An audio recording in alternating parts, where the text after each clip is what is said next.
오늘 읽은 본문 말씀을 통해서 마음의 입자를 부드럽게 하려면, 마음의 입자를 부드럽게 하려면, 그런 제목으로 하나님의 음성을 듣고자 합니다.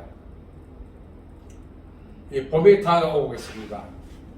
봄이 되면 이제 농부가 겨울에 묵었던 농가 밭을 쟁기로 기경합니다. 기경하는 이유가 무엇일까요? 파종을 위한 전제 조건이죠.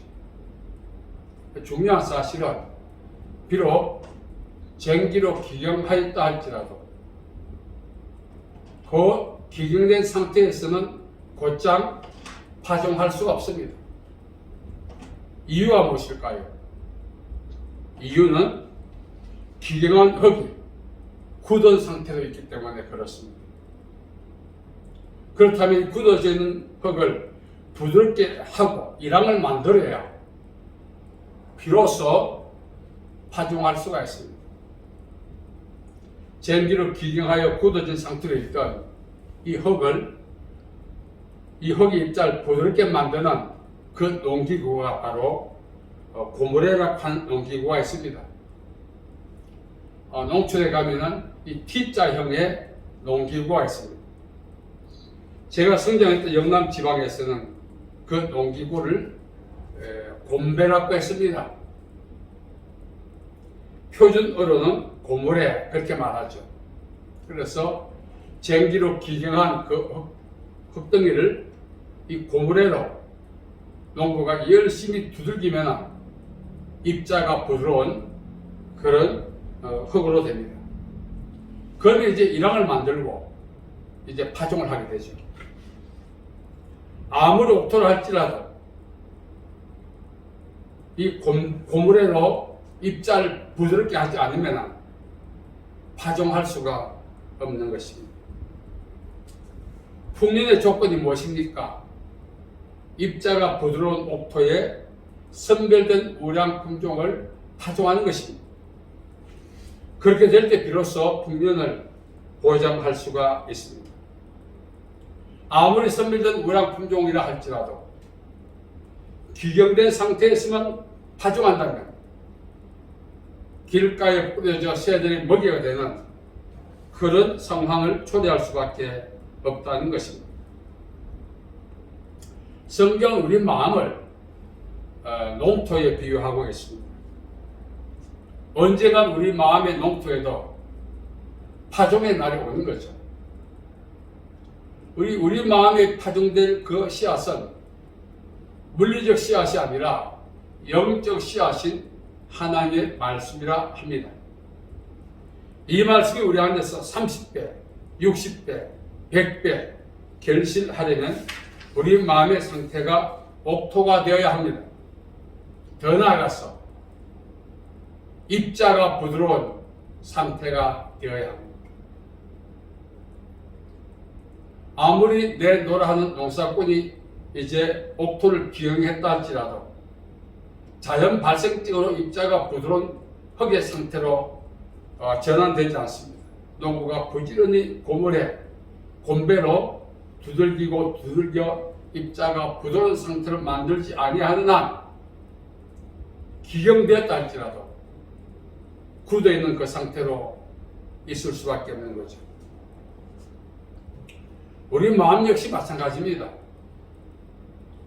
우리 마음의 이 농토 역시 입자가 부드러운 그런 흙의 상태가 되려면 자연 발생적으로 되지 않습니다. 어떤 도구로 상황이 전개되어야 입자가 부드러운 농토가 되는 것입니다. 말씀드린 것처럼 가시적 상태의 농토는 고무래를 통해서 두들겨서 입자가 부드러운 상태로 만들듯이 우리 마음의 농토 역시 그러하다는 것입니다.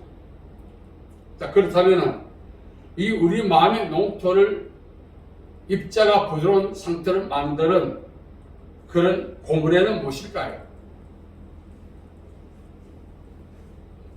첫째, 씨르는 것입니다.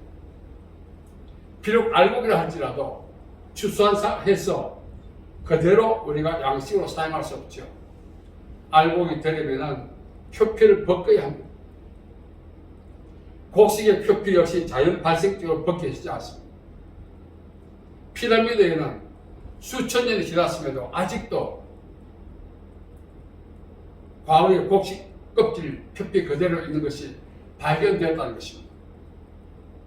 곡식의 껍질은, 이 표피는 물리적 힘을 가지 아니하는 한 자연 발생적으로 벗겨지지 않는다는 것입니다. 자, 그렇다면 이 곡식의 표피를 벗기는 작업의 도구가 무엇입니까? 맷돌이죠. 곡식은 맷돌을 통과할 때 표피가 벗겨지고, 표피가 벗겨질 때 비로소 우리가 양식으로 섭취하기 합당한 상태로 변하는 것입니다. 이 알곡은 저와 여러분을 상징합니다. 그다음 우리를 둘러싸고 있는 이 표피는, 껍질은 무엇입니까? 자아죠. 이 자아는 자연 발생적으로 벗겨지지 않습니다. 맷돌, 시련을 받은 맷돌을 통과할 때 비로소 이 자아의 껍질이 벗겨지게 되는 것입니다. 도가니는 은을, 풀무는 금을, 이와는 마음을 연단하신다. 잠언 17장 3절에 말씀하고 있습니다. 하나님께서 우리 마음의 농토를 기경하시고 입자가 부드러운 상태로 만들어 영적 씨앗은 하나님의 말씀을 파종하셔서 30배, 60배, 100배 결실하기를 원하십니다. 말씀드린 것처럼 이 마음의 입자, 우리는 거칩니다. 신앙생활을 수없이 했다 할지라도 그 기경된 상태로 있는 흙과 같아. 농부가 곤배, 이 고물에 넣고 열심히 두들겨서 입자가 부드러운 흙의 상태를 만들듯이, 비록 우리가 거듭났다 할지라도 아직까지 우리가 입자가 부드러운 상태로 된 것은 아닙니다. 하나님께서 우리 환경을 통하여서 몸고생, 마음고생이라고 하는 여러 가지 시련을 통해서 우리의 마음의 입자를 부드럽게 하신다는 것입니다. 이 시련이 곧 영적 고무래라고 하는 것입니다. 그렇다면 농부가 굳어져 있던 흙을 두들길 때 흙의 입장에서는 압력이 가해지지만 흙의 상태를 부드럽게 만들고 씨앗을 파종하기 적합한 상태로 만들어가는 것이기에 그 고물에 두들기는 흙에게 유익하다는 것입니다. 우리 역시 마찬가지입니다. 시련이 올 때마다 우리는 뜨거워합니다. 그 시련이 주는 유익을 생각한다면 그 시련이 바로 영적 고물에로서 우리 마음의 입자를 부드럽게 해서 하나님의 영적 씨앗인 말씀을 30배, 60배, 100배 결실하게 만드는 그런 작업 중에 하나라면 기꺼이 우리는 시련의 중심부를 향하여 침몰해 갈 필요가 있습니다. 저도 개인적으로 많은 시련이 있었습니다. 감당하기 힘들었습니다. 감당하기 힘들 때 하나의 도피처가 있죠. 그만 살고 싶은 거죠. 환난은 인내를, 인내는 연단은, 연단은 소망을 이룬다는 로마서 5장 3절 4절의 말씀을 우리는 익히 기억하고 있지만 그 실제에 우리가 적응하기가 쉽지가 않다는 것입니다. 현재 고난 장차 우리께 나타날 영광과 좋게 비교할 수 없다는 이 말씀을 우리는 암송하고 의지하고 믿고 선포하지만 실제와 접하기가 쉽지가 않다는 것입니다. 우리는 시련이라고 고무래가 필요하다. 그래서 마음의 입자를 부드럽게 해야만 하나님의 역사가 우리 안에서 시작된다는 것입니다. 두 번째는 하나님의 말씀이죠. 예수님께서 십자가에서 순환당하신 후에 제자들은 각자 도생 뿔뿔이 흩어졌어요. 그전에는 죽기까지 따르겠습니다. 감옥까지 가겠습니다. 호언장담했습니다. 그러나 예수님이 십자가에서 순환당하시자 그 여파가 자신들에게 미칠 것을 두려워하여 각자 도생의 길을 걷고 있었습니다. 두 사람이 엠마오를 향해 가다가 도중에 부활하신 예수님을 만났습니다. 그들은 낙향하고 있었습니다. 그 낙향 도중에 예수님께서 만나서 말씀을 풀어주었습니다.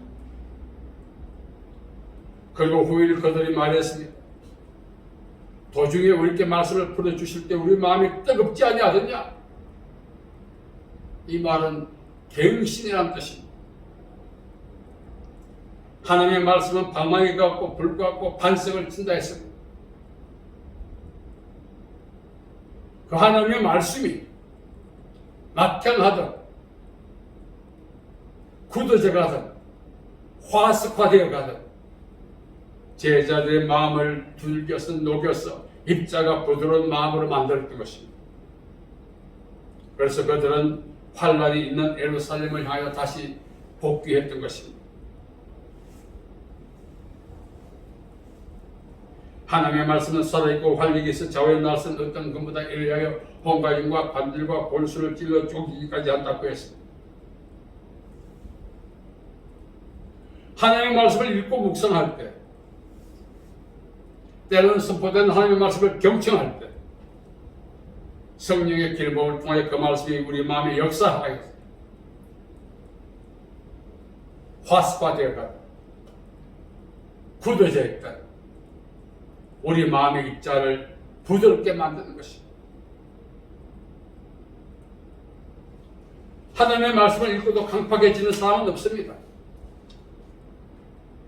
그래서 우리는 하나님의 말씀을 부지런히 읽고 묵상할 때 그 말씀의 계획과 역사가 우리 마음의 입자를 부드럽게 해서 30배, 60배, 100배 결실하게 한다는 사실. 그래서 우리는 부지런히 하나님의 말씀을 읽고 묵상해야 하는 것입니다. 하나님의 말씀은 살아있고 활력이 있다 했습니다. 오늘 우리는 거친 이 마음을 어떻게 부드럽게 해보려고 인위적 방법으로 여러 가지 형태로 우리 마음을 자극하고 고무시켜 보지만 실패합니다. 오직 하나님의 말씀만이 우리 마음의 입자를 갱신시키고 뜨겁게 한다는 것입니다. 엠마오 향하여 가던 두 제자가 낙향 도중에 예수님을 만나서 예수님이 말씀을 풀어주시자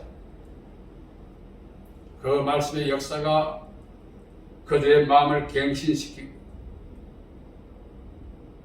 화습화되어가던 그들의 마음을 입자를 부드럽게 하고 다시 예루살렘으로 복귀하여 제자의 사명을 감당하는 기회되게 만들었다는 것입니다. 그래서 우리 마음의 입자를 부드럽게 하는 영적 고무래가 하나님의 말씀이라는 것입니다. 세 번째 영적 고무래는 기도하는 것입니다. 하나님의 말씀과 기도로 거룩하였습니다. 거룩은 하나님의 성품이죠. 베드로 사도는 하나님이 우리를 부르신 목적에 대해서 말씀해 주고 있습니다. 하나님의 성품에 참여하기 위함입니다. 우리가 하나님의 자녀라고 하는 것은 라이센스 있지 않습니다. 우리가 하나님의 자녀라는 가장 근본적인 것은 무엇입니까? 영적 DNA이죠. 요즘 우리가 친자 확인하지 않습니까? 얼굴이 비슷하다고 친자입니까? 세상을 닮은 사람 얼마나 많습니까? 친자 확인은 DNA로 구분하는 것입니다. 전혀 아니올 수다. 얼굴도 다르고 모든 게 다른데 DNA 검사하니까 이 친자인 거예요. 99.95%. 그런 경우가 얼마나 많습니까? 너무나 흡사한데 진짜 확인하니까 하나도 안 맞아. 그런 경우가 우리 사회에서 많이 일어나고 있죠. 그래서 진짜 확인은 얼굴이나 태도나 습관이 있지 않고 DNA로 구분하듯이 우리 역시 하나님의 자녀라고 하는 영적 DNA가 있어야 하는데 그것이 바로 하나님의 성품이 우리 안에도 있어야 하는 것입니다. 거룩하게 살려고 노력해서 되는 것이 아니라 거룩의 DNA가 우리 안에 있어야 그 가능한 거죠. 하나님의 성품을 우리 안에 역사하게 만드는 것이 바로 기도인 것입니다. 하나님의 말씀과 기도로 거룩하여지는 일. 이 기도는 하나님의 뜻에 복종하는 것을 전제로 합니다. 이 복종은, 이 굴복은 마음의 입자가 파쇄되었다는 것을 이야기합니다. 마음의 입자가 파쇄되지 않는 한 우리는 굴복도 할 수 없고 순종도 할 수 없습니다. 사람이 왜 순종하지 못할까요? 왜 굴복하지 못할까요? 마음의 입자가 파쇄되지 않아서 그렇습니다. 기도할 때 하나님의 능력과 은혜가 거친 자의 마음을 파쇄시켜 하나님의 거룩한 성품에 참여하게 만들어서 상황의 것이 아니라 자원에서 하나님의 거룩하신 모든 일에 순복하고 동참하게 만들어가는 것입니다. 그래서 우리 마음의 입자를, 거친 마음의 입자를 부드럽게 하는 것 중에 하나가 그 영적 고모래가 기도하는 것입니다. 그래서 우리가 평소에 말씀을 묵상하고 기도하는 사람은 마음의 입자가 부드러워지게 되어 있습니다. 여러분, 세상에서 자신만 소유하고 있는 문화 품종을 길바닥에 뿌린 농부가 있습니까? 입자가 거친 농토에 뿌린 농부가 있습니까? 그렇지 않습니다. 그 씨앗을 파종하기 전에는 비록 자신이 소유하고 있는 농토가 좀 거칠다 할지라도 최상의 농토를 만들어서 뿌리지 않습니까? 기도는 하나님 앞에 굴복하는 하나님의 성품을 가진 자의 마땅한 행위를 할 수 있습니다. 이제 봄이 다가오고 있습니다. 농부들은 벌써 봄을 준비하고 땅속에 있는 뿌리들은 이제 땅을 향해 표출하고자 약동하고 있습니다. 이런 시즌에 우리 역시 영적 봄을 준비해야 하는 것입니다. 영적 봄을 준비하는 방법은 우리 마음의 입자를 부드럽게 하는 것입니다. 저도 목회도하고 세월이 가니까 좀 좋아지겠지 했더니 이 마음의 입자가 갈수록 거칠어지고 더 까칠해지고 힘들어져. 그래서 우리는 주야로 하나님의 말씀을 묵상하고 기도해야 되는 것입니다. 시련을 통해서 많이 마음의 입자가 부드러워진다면 그는 산날 동안 시련 속에 살다가 끝날 수밖에 없습니다. 이제 시련은 앞으로 있을지 모르겠지만 오늘까지 저와 여러분 살아온 과정 속에 겪었던 시련은 이 정도로 우리는 좁혀야 되지 않겠어요? 이제 남은 생애는 거룩하신 하나님의 말씀을 읽고 묵상을 하고 그 말씀에 감동 감화를 받고 기도를 통하여 굴복함으로 주신 하나님의 능력을 의지해서 마음의 입자가 부드러워야 하는 것입니다.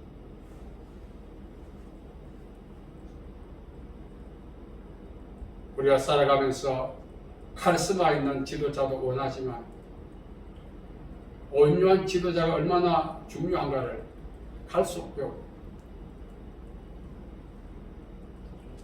영적 부모를 통해서 우리의 마음의 입자를 부드럽게 하기를 원하시는 하나님의 그 소원을 우리는 이해해야 합니다. 그래서 우리는 하나님의 말씀을 부지런히 읽고 묵상하고 쉬지 말고 기도하라 말씀에 순종해서 기도를 통해서 마음의 입자를 부드럽게 해야 합니다. 저는 어릴 때 농촌에서 살았기 때문에 어느 지역을 지나가다가 이랑을 우리는 볼이라고 표현하는데 그 이랑을 씨앗 파종하기 전에 이랑을 만들어 놓은 것을 보면 다른 쌀이 농토지만 내 씨앗을 가서 뿌리고 싶을 정도로 충동이 일어납니다. 정말 그 부드러운 입자가 부드러운 흙이 이랑을 있는 것을 목격한 적이 한두 번이 아닙니다. 은혜를 받기고 난다면 그 은혜의 씨앗이 파종되기 위한 전제 조건, 그 영적 무드를 내가 만들어 놓아야 하는 것입니다. 거친 상태에서 금식하고 거친 상태에서 기도한다고 그 하나님 은혜의 영적 씨앗이 파종되겠습니까?